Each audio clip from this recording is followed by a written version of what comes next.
Hello दोस्तों। उम्मीद करता हूँ आप सभी बढ़िया होंगे। आज यूपीएससी द्वारा सिविल सर्विसेज एग्जामिनेशन का पेपर लिया गया, जिसमें पेपर 1 जनरल स्टडीज के हिस्ट्री और हिस्ट्री से रिलेटेड कुछ क्वेश्चन हम इस वीडियो में सॉल्व करेंगे।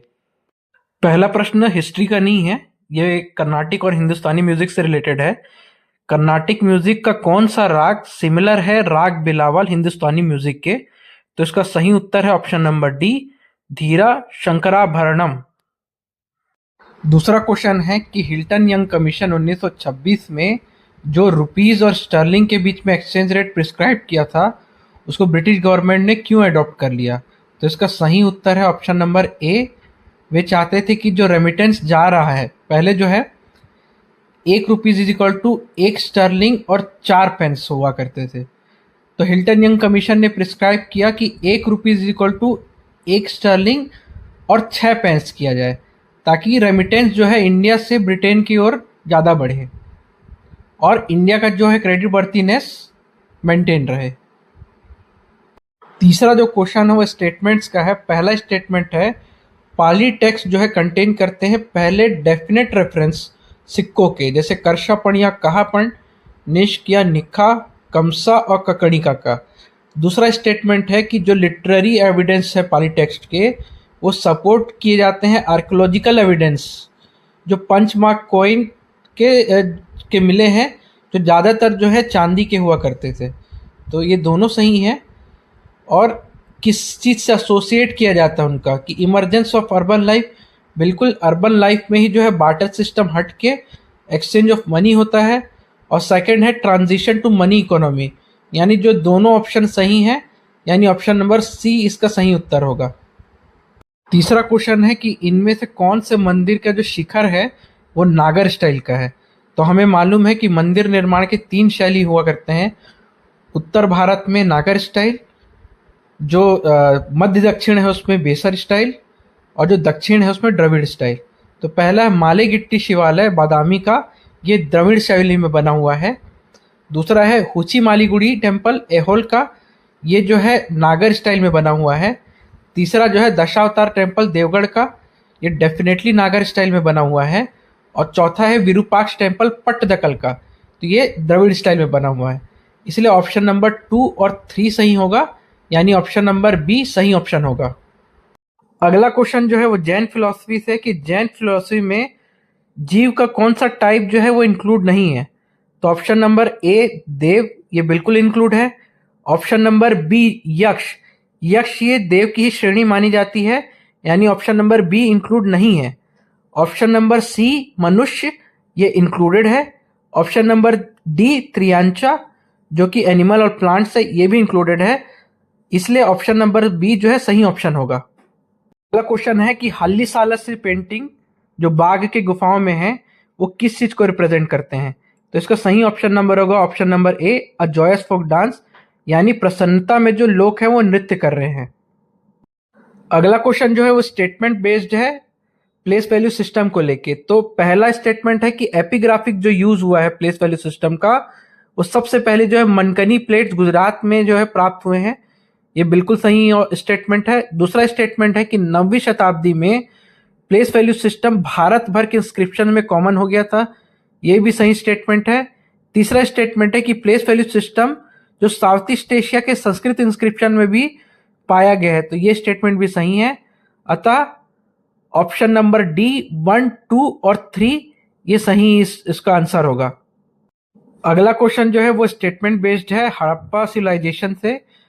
उसमें स्टेटमेंट दिया हुआ है और अनुमान दिए गए हैं। तो पहला स्टेटमेंट है कि ज़्यादातर जो शहरों में स्पिंडल वल्स यानी तकवा, जो हाथ से सूत काटने का एक प्रकार का यंत्र होता है, वो मिला है, ना कि चरखा यानी स्पिनिंग व्हील। तो इससे अनुमान लगाया जाता है कि स्पिनिंग जो है वो होम की एक्टिविटी थी, तो ये बिल्कुल सही अनुमान है। दूसरा स्टेटमेंट है कि वेट और मेजरमेंट जो है काफ़ी कॉमन थे और डिस्कवर हुए हैं, और इससे अनुमान लगाया गया कि एक्सटेंट ऑफ साइंटिफिक नॉलेज जो हड़प्पा के लोगों के पास था, तो ये जो अनुमान है वो भी सही है। तीसरा है स्टेटमेंट की जो हड़प्पा के घरों में ज़्यादातर जो है बेग ब्रिक्स से बने होते थे, उसमें स्पेशियस कोर्टयार्ड होता था और खुद का जो है कुआं होता था और ब्लेथिंग प्लेटफॉर्म होता था। तो इससे जो अनुमान लगाया गया कि कॉमन प्रॉपर्टी सिस्टम इमर्ज किया, ये अनुमान गलत है। इसलिए ऑप्शन नंबर जो है 1 और 2 स्टेटमेंट सही होगा, यानी ऑप्शन नंबर ए इसका सही ऑप्शन होगा। अगला क्वेश्चन जो है वो एक्का मूवमेंट और बारदोली सत्याग्रह से रिलेटेड है। स्टेटमेंट ए है कि एक्का मूवमेंट को थ्रू आउट जो है कांग्रेस द्वारा सपोर्ट किया गया, लेकिन बारदोली सत्याग्रह को इनिशियली इंडिपेंडेंट था कांग्रेस के सपोर्ट के।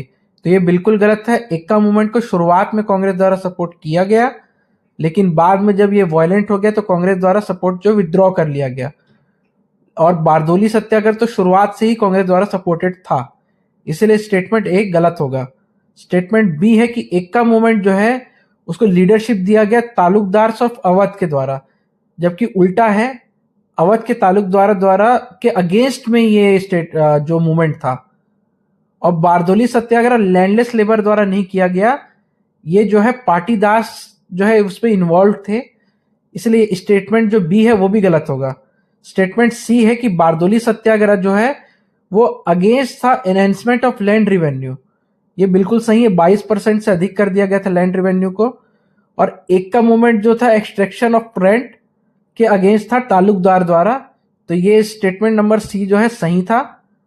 स्टेटमेंट डी कि जो एक्का मूवमेंट है वो मिर्जापुर और वाराणसी जिले में कंसंट्रेटेड था, तो ये गलत है। एक्का मूवमेंट जो है अवध रीजन से था, ना कि पूर्वांचल रीजन से। और बारदोली सत्याग्रह जो है वो सौराष्ट्र में हुआ था, ये भी गलत है, क्योंकि ये सौराष्ट्र नहीं बल्कि सूरत के आसपास हुआ था, इसलिए ऑप्शन नंबर सी जो है इसका सही ऑप्शन होगा। अगला जो क्वेश्चन है वो ऋग्वैदिक पीरियड से संबंधित है। 2 स्टेटमेंट दिए हुए हैं और 2 स्टेटमेंट को जस्टिफाई करने के लिए एविडेंस जो है उनका मेंशन किया गया है। पहला स्टेटमेंट है कि कुओं से जो इरिगेशन स्टार्ट हुआ उनकी वजह से जो खेती है वो रिवर के किनारे से हटके पंजाब और हरियाणा के प्लेन्स तक चले गई।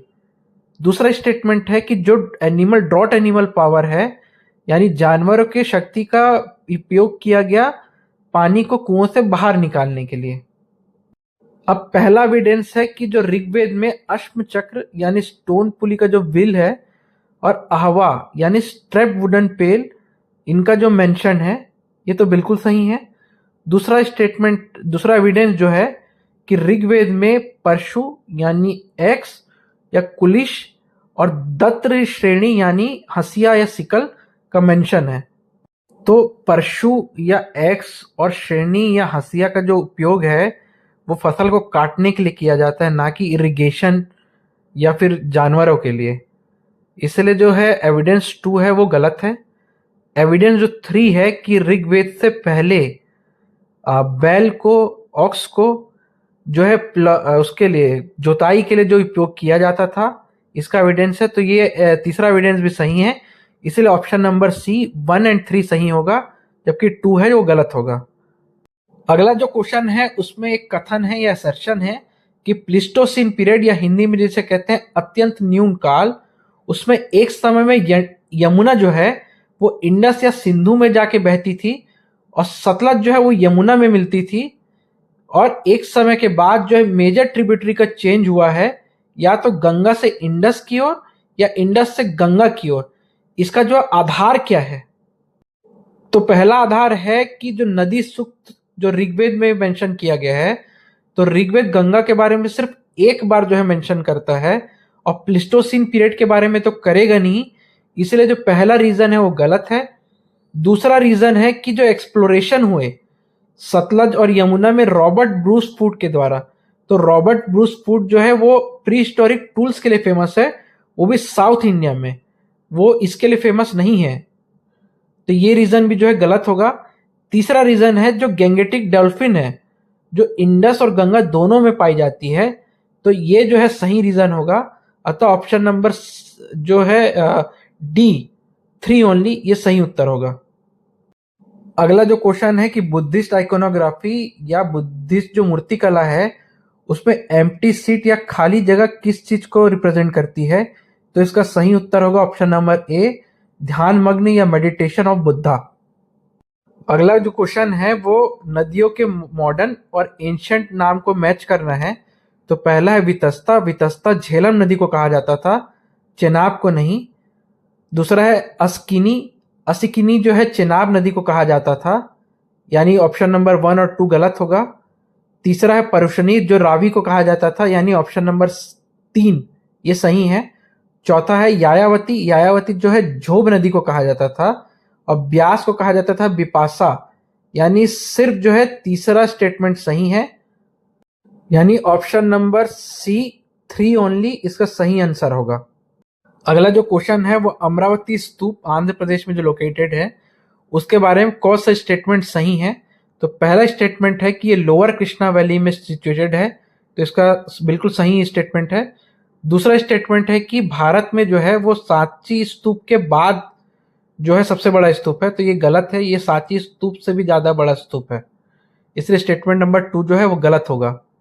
अगला जो स्टेटमेंट है कि अमरावती स्कूल ऑफ स्कल्पचर जो है वो एक लास्टिंग इम्पैक्ट छोड़ा है लेटर साउथ इंडियन स्कल्पचर, और कैरिड अवे हुआ है श्रीलंका और साउथ ईस्ट एशिया में, तो ये स्टेटमेंट सही है, यानी स्टेटमेंट नंबर 1 और 3 सही है और 2 गलत है, इसलिए ऑप्शन नंबर बी जो है सही ऑप्शन होगा। अगला क्वेश्चन जो है वो संगम पीरियड से है कि तमिलकम के किंग और उनके डायनेस्टी को मैच करना है। तो पहला है सेंगुट्टुवन, ये चेरा डायनेस्टी से थे। दूसरा है उदयन चेरल, ये भी चेरा डायनेस्टी से थे, इसलिए जो है सेकंड जो है मैच नहीं हुआ है। और तीसरा है नेदुनजेलियन, ये पांड्य डायनेस्टी से थे, इसीलिए जो ऑप्शन नंबर 2 है वही बस मैच नहीं हुआ है, यानी ऑप्शन नंबर बी इसका सही ऑप्शन होगा। अगला क्वेश्चन है कि कौन से ऐसे फैक्टर्स थे जो फॉरवर्ड ब्लॉक जो सुभाष चंद्र बोस जी द्वारा 1939 में बनाया गया था उसके फॉर्मेशन के लिए काम किए। तो पहला है Bose fail to win the confidence of Mahatma Gandhi, ये स्टेटमेंट सही है। 1939 में सुभाष चंद्र बोस जी जो हैं महात्मा गांधी के विश के अगेंस्ट जो है चुनाव जीत जाते हैं। सेकेंड स्टेटमेंट है कि Congress left was disunited and failed to support Bose, ये स्टेटमेंट भी सही है, जो कांग्रेस का लेफ्ट था वो यूनाइटेड नहीं था। तीसरा स्टेटमेंट है कि communist did not support Bose in his endeavours, ये गलत है, कम्युनिस्टों ने जो है सुभाष चंद्र बोस जी को सपोर्ट किया था। चौथा स्टेटमेंट जो है the supporters of M N Roy and socialist leaders like Jayaprakash Narayan preferred Congress unity, ये स्टेटमेंट भी सही है, इसलिए जो ऑप्शन नंबर बी 1, 2 एंड 4 सही होगा। अगला क्वेश्चन है कि 1856 में अवध के एनेक्सेशन के बाद ब्रिटिश पॉलिसी ने क्या किया।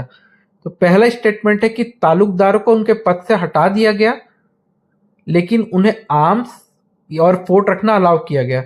तालुकदार यानी एक प्रकार के जमींदार हुआ करते थे, इनसे जो है उनके पद और इनकी जमींदारी छीन ली गई, इनके आर्म्स हथियार भी छीन लिए गए और फोर्ट्स को तोड़ दिया गया, यानी पहला जो स्टेटमेंट है वो गलत है। दूसरा स्टेटमेंट है कि जो समरी रेवेन्यू सेटलमेंट है 1856 का, उसमें अज्यूम किया गया कि तालुकदार जो हैं वो बाहरी है, ये स्टेटमेंट जो है सही है। तीसरा स्टेटमेंट है कि ब्रिटिश जो है डायरेक्टली रेवेन्यू लेना चाहते थे पीजेंट से, और बीच में जो मिडिल मैन है तालुकदार उनको हटाना चाहते थे, तो ये स्टेटमेंट भी सही है, यानी स्टेटमेंट नंबर 1 बस गलत है और 2 और 3 सही है, यानी ऑप्शन नंबर ए जो है वो सही ऑप्शन होगा। अगले क्वेश्चन में एक असर्शन दिया हुआ है कि एक स्टेटमेंट है the genesis of political alliance based on community lay in very nature of the Montagu Chelmsford reform 1919, इस जो कथन को सपोर्ट करने वाले कौन से आधार हैं। पहला स्टेटमेंट है कि इन रिफॉर्म्स में जो सेपरेट इलेक्टोरेट्स के प्रिंसिपल थे वो रिटेन किए गए और एक्सटेंड किए गए, तो ये बिल्कुल सही है। 1909 मॉर्लेमेंटो में तो सिर्फ मुस्लिम्स को सेपरेट इलेक्टोरेट दिया गया था, इसमें सिख, एंग्लो इंडियंस, यूरोपियन सभी को इंक्लूड कर दिया गया था, यानी स्टेटमेंट नंबर 1 जो है वो सही है। दूसरा स्टेटमेंट है कि जो सेपरेट इलेक्टोरेट्स जो दिए गए थे were suppose to counter Indian nationalism, यानी इंडियन नेशनलिज्म को सप्रेस करने के लिए दिए गए थे, ये स्टेटमेंट भी सही है। तीसरा स्टेटमेंट है कि जो डिप्राइव्ड क्लासेस थे वो रैलीड करने लगे around the favours inherent in separate electorates, तो ये स्टेटमेंट भी सही है, और ये तीनों स्टेटमेंट जो है जस्टिफाई करते हैं असर्शन को, इसलिए ऑप्शन नंबर डी 1, 2 और 3 इसका सही उत्तर होगा। अगला क्वेश्चन है कि जो Pandit Mallikarjun Mansur famous classical singer जो है कर्नाटक का के, वो किस घराने को रिप्रेजेंट करते हैं? तो इसका सही उत्तर होगा option number D, Jaipur Atrauli घराना। अगला क्वेश्चन है कि जो क्षेत्र पत्नी जो का टर्म है वो किस टेक्स्ट में ओरिजिनेट हुए हैं? तो इसका सही उत्तर है ऑप्शन नंबर ए, ऋग्वेद। जैसे क्षेत्रपाल होता है वैसे ही क्षेत्र पत्नी होता है, उसका counter part, female counter part, इसलिए ऑप्शन नंबर ए इसका सही उत्तर होगा। उम्मीद करता हूँ ये वीडियो आपको अच्छा लगा होगा। इसमें हिस्ट्री के साथ साथ 2-3 क्वेश्चन ऐसे थे जो हिस्ट्री से रिलेटेड नहीं थे। इस वीडियो में कहीं आपको डाउट होगा तो प्लीज कमेंट सेक्शन में मेंशन करिए।